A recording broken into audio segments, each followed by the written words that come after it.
Some sauce. All right, so Daryoush, whenever you're ready.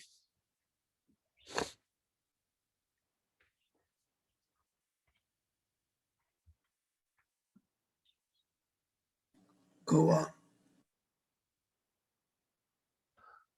All right, good morning, good evening, good afternoon, boys and girls, wherever you're watching and tuning in from, depending on what time you're in. My name is Robert Blakely. Hello. You might have expected to see Daryoush today. Unfortunately, Daryoush couldn't make it. He had an important business meeting. However, we should have him back for next week. So I just want to quickly go through kind of the scope of the day, if you will, and what we're going to be looking at and just kind of talk to you a little bit about today about crypto. And then I'm going to pass it over to Kurt. He's going to have a little bit of tech information for you. And then I'll speak to you guys a little bit about some sales psychology stuff. Specifically, we're going to talk about the buying line today. And then we'll talk a little bit between Kurt and I, and then we'll wrap up the show. So let's go ahead and get started. But before we do begin, because I am giving crypto type of information, I do want to give a quick little disclaimer and just quickly explain to you that this is not intended for financial advice, and any investment is a risk and shouldn't be taken unless you have extra capital that you're not afraid of losing. I want to repeat that. We are not giving financial advice, and any investment is a risk and shouldn't be taken unless you have extra capital that you're not afraid of losing. So I want to start off with some simple things that I do know about versus what I don't know about. So I want to make sure that everybody understands that first off, I'm not a crypto expert by any shape, form, or fashion. I did not jump on the crypto scene when it first started. I am not making millions of dollars off of crypto. The things that I discuss here today are just things that I've learned, and I believe that it's going to be good for you this way that you have a slight introduction if you've never heard or know much about crypto. Because quite honestly, a lot of the people that I talk to on a daily haven't had any kind of cryptocurrency or any kind of investments that they've invested in. So I wanted to touch base with you on a couple of quick points that I've learned that are simple enough so that anybody can kind of get into, if you will. So to start kind of at the bottom, one thing, as you see in the diagram here on the right hand corner, that blue square with the C is Coinbase. So I learned about Coinbase a few years back, and Coinbase is something that you can go and easily download. You'll be able to connect to, your personal business account, and you can go in and use Coinbase to buy the different cryptocurrencies that are out there. And it's very cool because for myself using it, I've had some investments to where I had Bitcoin and I've even been paid in Bitcoin, right? So let me give you an example. If you have some type of service and maybe somebody doesn't have cash on them, are you able to pay? Are you able to take payment in some form of cryptocurrency, Bitcoin, Ethereum, or any of those other ones? If right now you're watching this show and you're saying no, well, why not? Think about that for a minute. If that is the only option that that person has to pay you and you don't have the option to accept payment, well, then you could possibly lose a customer, right? So that's one side of the coin. On the other side of the coin, pun intended, speaking of cryptocurrencies and coin, the other side of the coin is for personal investments, right? Uh, it's just like the stock market. If you want to look at it, and the stock market may seem convoluted and crazy, but the simple complex is buying things when they're at an all-time low and then selling them when they're at an all-time high. So a lot of this information too, I learned not only personally, but from my son, who was in an investor, if you will, in the cryptocurrency market. He does some mining and some other things. At the same time, right, you can go and invest something as little as, let's say, $25, $50, $100, and provided that you choose the right coin at the right time, you could potentially earn quite a bit of an income for yourself in the future, right? Obviously, you've seen that happen in the past with Bitcoin, and now it's rising to new heights. Some people say that they think that it's going to crash and burn, and it's going to go away. I don't believe that that is the case. From personal experience, I believe that cryptocurrency is here to stay. It's new, it's relevant, it's protected. There's a lot of security measures. In fact, when you do have and set up your Coinbase wallet, or any other wallet for that matter, you want to make sure that you have what's called a two-factor authorization. This way, nobody can get into your account and into your information. So Coinbase is more of an online one. For an offline wallet, if you will, I would recommend Exodus wallet. So that's something that you can actually store on your laptop or your computer, wherever. However, when you do sign up for Exodus, they will give you a list of about 12 keywords. It's very important that you take those, you put those somewhere safe, like literally into a safe if you have to, right? Because if you have money in that digital wallet, and for some reason you forget your password or can't log in for some reason, the only way you will be able to get back into that wallet is by using those 12 keywords or those chain words. Otherwise, you can kiss that money bye bye, right? So, I guess the moral of the story here is don't necessarily be afraid of something that's brand new to you, especially if you've never experienced it, because there are different wallets that are out there. Like there is Coinbase, there's BitPay, as you see on the screen, there's Trust Wallet and others, right? So don't be afraid of something that you don't know about. Just take a little bit of time to investigate, to see what types of things that are going out there on the market. The four main picks that I personally am looking at and using are the Bitcoin, of course. Then comes Ethereum. Then there is also a coin out there that's doing really good called the Doge coin. And last but not least is the Tron coin. However, Tron can't be purchased unless you have Ethereum. So you have to invest in Ethereum, then take that Ethereum and invest it into Tron. Now, the cool thing about Coinbase and making it so easy is that you can go into Coinbase, sign up for an account. I believe it's primarily for United States residents. However, I could be wrong. You can go in there and you can actually get some free crypto by watching a couple of the short videos that they have and actually earning some of that crypto. Now, that crypto might be in a different currency or a different coin, so to speak, but the beauty about Coinbase and the way that these things are set up is that you can take some of that free cryptocurrency and actually convert it to either another cryptocurrency or convert it to cash and then take that cash and actually put it into your wallet. So those are just a few quick things that I wanted to talk about when it comes to cryptocurrency. Again, don't want you to be scared about it. Definitely do your homework, do some due diligence. And again, as I mentioned before, don't make any investments unless you aren't afraid of losing those as well. Right? So, with that being said, I want to go ahead and turn the table and segue over to Mr. Kurt Ruppscott. He's going to give us a little bit of information on the techie side, and I will give the floor to you, brother.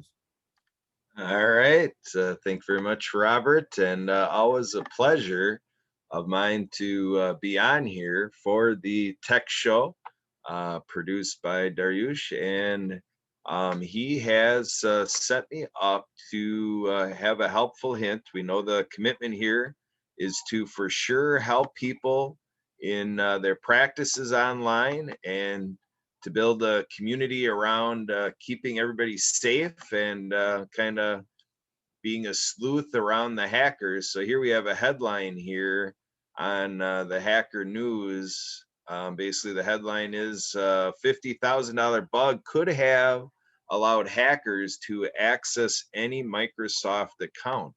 So basically, the hackers have been working hard in this identity verification and so forth. And so the bottom line to this story is that with the verification in your security settings, if you use the two-factor authentication, um, you know, the statement is, while this attack only works in cases where the account is not secured by two-factor authentication, it can still be extended to defeat two layers of protection and modify a target account's password. So it's a note here passed to us by Daryoush to say that Microsoft did put something out there, getting help to help make sure that this was not something that carried forward. So, by the way I read the article, I think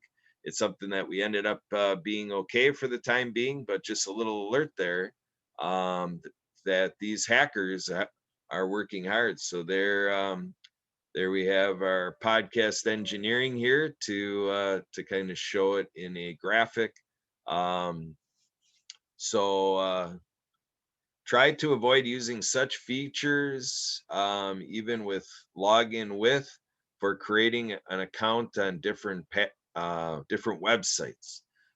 So definitely do your diligence to consider your security and your vulnerabilities. When you start using all these tools and start engaging in the World Wide Web, those become the gateways that leave us vulnerable uh, and compromise our security out there. So if you have any questions about this news, definitely feel free to contact us with the Tech Show at Transforming Media Network, and basically look up Asgad Security.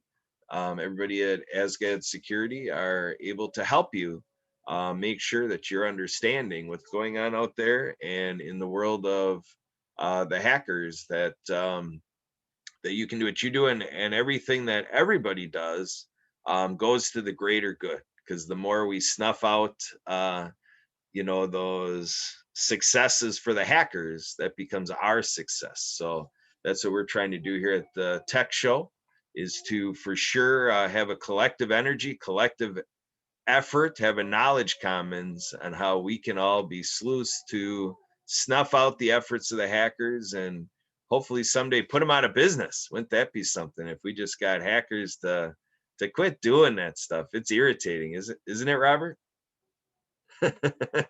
He's shaking his head with a little giggle and a smirk. I like it. Absolutely, brother. Absolutely. And it's kind of funny that you say that at the same time, because unfortunately, they will never be out of business. And I've often thought it's like, there's people that are out there doing that. And imagine if they took their time and invested it into something that was good, the possibilities, right? Then, of course, on the flip side, you have to have those people. I wouldn't say have to, but I would say the government has to have those people, right? To make Yep. sure that they can hack into anything and go anywhere that they want to go. But yeah, hackers definitely suck. And the common misconception that Daryoush has kind of clued me into being the tech guy that he is that myself moving over to Mac from a PC and stuff, I've thought, of course, we're better off protected and stuff, but that's not always the case, right? So Mac does have vulnerabilities just like any other PC that's out there. So obviously, you want to make sure that you stay protected, that kind of thing. I love this show because we're literally talking about, tech security and sales. So what can be better than that, man? Yeah, well, that's the building blocks of the marketplace, because everything's about getting people the products and the services and just whatever it is that a person looks for to enrich their lives, and what they need to do what they want to do in life. And that's an innate need that we have, to have security and to be secure and to feel safe, be able to do what we do in the world, and not be in harm's way. And so the technology is definitely a tool. I've had people decades ago tell me, technology is applied use of tools. So all these tools are very tantalizing and they're exciting, and it's like, geez, if it can make my life easier, I'm in. And people jump in, and so that's a little bit on the adage of haste makes waste. If we don't back up a little bit and enter into using these things wisely and on a good plan, and looking at what it's doing on us and consequences, that becomes an issue. So when you talk about marketing and sales, people who are in that marketing capacity or in a sales capacity, they're the advisors. They're the ones that are spending that time to say they understand that transaction from the company of the product on the checkout system, whatever it is. And to get that product, that salesperson is that friendly agent to say, let's make sure we keep this all in good reputation, that people are getting what we have available. And it's not going to have, like, in marketing and sales, there's that idea of post purchase dissonance.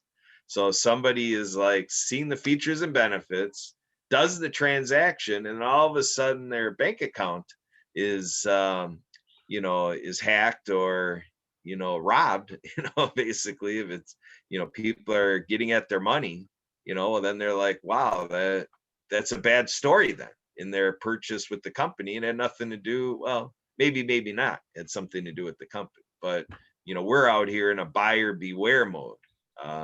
Right, Robert? Those things that Yeah. consumers. Absolutely. It's funny too, because before the show, when I was carousing on Facebook, I saw a meme out there that a friend of mine sent. And there was some guy talking about, oh, I'm sorry, we took your money, but we're really, really sorry. Right. So they have no problem going in there taking your money. And the best that they could do is say, hey, I'm sorry if you get lucky for that. But neither here nor there. It's obviously important to stay protected while you're out there. Be careful of the sites that you go on to. There's obviously bigger restrictions that are coming down, with everything that's coming out, having to be GDPR, I think it is, compliant, things of that nature. Those are all being done for a reason, obviously. So stay safe out there. That's all I got to say about that. On the next topic, I want to go ahead and transition on. I want to talk to you guys, since we are talking about tech security and sales. Today, I decided that I wanted to talk to you guys a little bit about the buying line in a sales environment. That's it, GDPR. Thank you. So, in any type of environment, right, especially when you're dealing with personal business yourself, right? Make sure I preface the conversation while we're having it. And part of why Daryoush has had me on here because of my experience with marketing and sales. So I wanted to talk to you guys again about the buying line today. And I'm going to share my screen for just a moment just to show you a quick diagram while I talk a little bit about this. The reason that I want to do this is because I want to make sure that anybody that is watching this gets some extreme value out of it. And I need you to physically see what it looks like, because what we're talking about today when it comes to the buying line is not a physical line that you can actually see. And this has been mentioned in many of my trainings before. Well, people will ask about said buying line. Well, how do you know it? What is it? Do you physically see it? That kind of thing, But again, this is not a physical line that you will see. So let me go ahead and see if I can share my screen with you guys real quick. Allow Zoom to share my screen. Let me see here. Oh, there we go. I don't see it. One moment, please. I didn't expect this. Security and privacy. Here, do me a favor, actually, if somebody would, in the background, put up my website, robertblakely.com.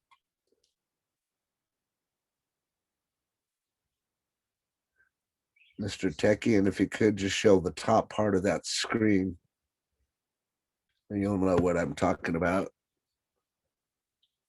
On the techie side. All right, I do have the tab open. Do you want me to do a screen share, or Yeah, if you could do a screen share, because I didn't realize that I didn't have my screen set up to share. There you go. Perfect. Okay, so scroll up or down just a little bit. That's what I want you to see right there. Okay. So this buying line, and why I want you to see it, so that you can again identify with it and understand how does it work. So this buying line that I talk about, this is an imaginary line.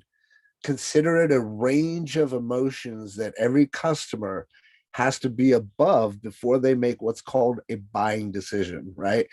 And on my website, I make the analogy so that people can understand it. It's just like going into Walmart. Let's say you go into Walmart with $20. We say Walmart because we're here in the United States showing this. I go into the store. I have $20 in my pocket. I know exactly what I want to get. I go to the aisle. I pick it up. When I pick it up and I put it into my basket, that is being above the buying line. Now I have two options at that time. I can either tool around and keep looking like some of us do, or I can go to the checkout and get out of there for what I came with, right? So what happens if I go and I start tooling around and I start looking and I find something else that I need, and now it actually has more value and I need it more than the first item. Well, the minute that I take that first item out of my cart and put it back on the shelf, that means that I've fallen below that buying line. Remember, again, we're talking about emotional range. And then I'm above that buying line now for this new item. I now again have that option, right? So I can either keep looking around or I can go check out. The same thing happens when you're in a sales environment and you're talking to people, right? The problem is that a lot of people don't know when to recognize that buying line or when to recognize that emotional range that that customer is over. And the reason that you see that red zigzag line is because it's just like the stock market that we've been talking about. It's just like the Bitcoin pricing, right? It's the same thing. If you're looking at buying a specific coin, well, you're waiting for that coin to hit a specific point. When you pull the trigger, so to speak, or you hit that buy button, I want you to think, okay, now, oh, okay, that's what he means. Being over the buying line means that they're ready to make that purchasing decision. But that zigzag line means that it's literally going to be a range of emotions while you're talking to the particular customer about what it is that you're trying to sell them, right?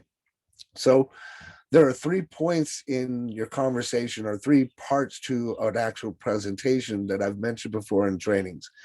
There is what's called the intro, the beginning of the presentation. Hi, my name is so and so. I'm with such and such. And this is actually required if you think about what I'm telling you. And you may have noticed it like whenever somebody comes to your door and knocks on it, or whenever they telemarket you. Hi, this is so and so from so and so, right? By law, they are required to introduce themselves and what company they are representing within the first 30 seconds, right? So you have your introduction, then it's going to be the body of your presentation. Throughout that body of your presentation, that's where you're going to get a lot of that up and down, especially at the very beginning. Again, I've said you'd never get a second chance to make a first impression. So your first impression has to be really good because as soon as you come to their door, you try to call them, if you don't make that good first impression, that buying line is never going to even go up, right? They may decide to shut the door on you or hang the phone up pretty quickly based off of how your introduction is. So the introduction is obviously the most important part. Then we go into the body of the presentation. That is where you're going to give them the meat and potatoes of what's going on, so to speak, right? Here's what happened. Here's what's happened, or here's how it works. It's really simple. Da, da, da, da, da, da, da, da, da, da. Right? Throughout that body of the presentation, you want to not only be listening, but if you're face to face with them, watching that person's reactions, seeing what they're doing. And throughout that conversation that you're having, you should have in that middle portion, or at least right at the end of that middle portion, something that I call a check back.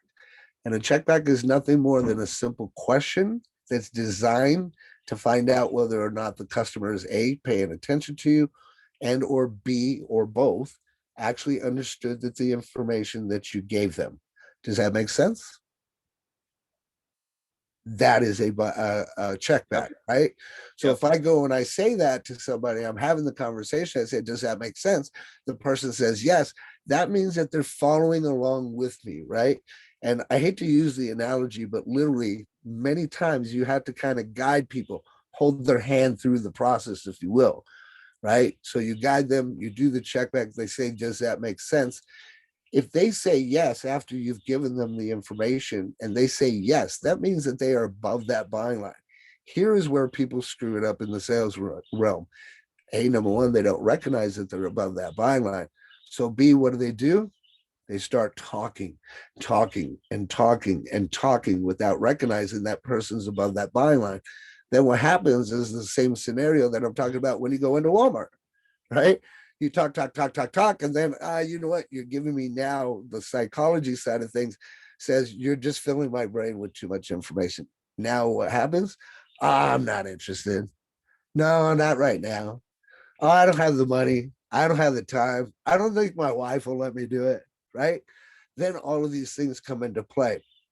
So if you understand how this buying line works and to have a basic scripting, you have your intro, your body, and then at the very end, after that closing question or that check back, that should be your close, right? That's now where you direct them to the website to sign up, direct them to the video, whatever it is, right? But if you do this process the way that I'm explaining it to you, and you start understanding that that buying line is not a physical line that you're going to see, but all of your money is above that buying line, it's going to make it a little bit clearer for you and easier for you to start identifying these things as you move forward in your career. So again, the buying line, the money, your money is always going to be above that buying line. Think about what is it that makes you click on a product? What makes you buy that product, right? It took you through that range of emotions, not to mention that it was probably a product that you thought was cool or you could use in your life or you needed in your life, right? So with that being said, I want to ask Kurt, let's have a little bit of a banter, if you will, on this, because it's about asking some of the right questions. So I would ask you, Kurt, what is something that you feel, and thank you for doing the screen share. What is a product that you know you need right now, but you don't have? Can you think of something? Um, yeah, I mean, in the realm of technology, with an organization I serve, I have like an enterprise resource platform, an ERP, but I really need software solution like that, with all the different hats I wear and all my contacts. I mean, I'm using Google tools and stuff like that, but I know I need, I guess, a more sophisticated software that I don't have. So I So guess you're I'll use talking that as an about, example. so you mean you're talking about like a CRM platform? Even beyond that, when you have an enterprise resource platform, I mean, it's got more features that include like, project management. It's got the CRM in it. So yeah, the CRM piece, but then also the project management, the calendarization, event planning, like all the things that you do as, you're being a productive member of society. There's all these things tugging at you, and there's that software that kind of helps you manage all the different commitments you have, Right, the right. I'm different very familiar contracts. with that. I have some really cool tools, as you're aware of. I'm not going to mention names. This is not the place for that. So let me ask you another question then. If you had that, how easier would your life be? Oh, it'd be a ton easier because with not having it, I'm doing the longer process to kind of manage all the details and all these fractals and fragments out there. It's like the herding cats feeling. It's so many things to chase out and around and to keep everybody exchanging with everybody, whereas the software would make it more automated, which is what we need to be doing in business. So how much time extra do you think that you spend having to do it automated versus having the right tools? Oh, it depends what you're doing each week. So I'd say anywhere from a half hour to 3 hours a week difference. Right. Okay. So would you agree then if you had the right tools and it was the right price that you'd probably pick it up because it would simplify your life? Yes. Okay. So if I could show you that product that you're asking for and it's at a good price, you would pick it up, you said, right? Right. Cool. I'll send you the link right now. Sounds good. So what Thank did we you. just do there? You just confirmed interest and you kind of paced yourself to where my mind was at. You made sure you entered your offer Right. when my mind was ready for it. And I didn't even use what we were talking about with the basic script because I wasn't trying to sell you, right? Right. But if you have something, then I wanted to do that for a purpose, and we're running out of time, so I got to kind of wrap up and make it simplified so that people understand why I did what I did. Okay, so if you have what the customer needs and you already identified that, did I or did I not just make it easier for you to close the customer? Yes, absolutely. And how did I do that? I let you talk, not me, right? So let them talk, listen, identify the problem, give them a solution. Sounds good? That's excellent. And You with that nailed it. being said, guys, we will wrap this up. I hope you guys had a fantastic morning like I did, had a lot of fun, and we will see you on the next show. Thanks for tuning in. Toot toot. Love you. Bye bye. Bye bye. Thanks, everybody.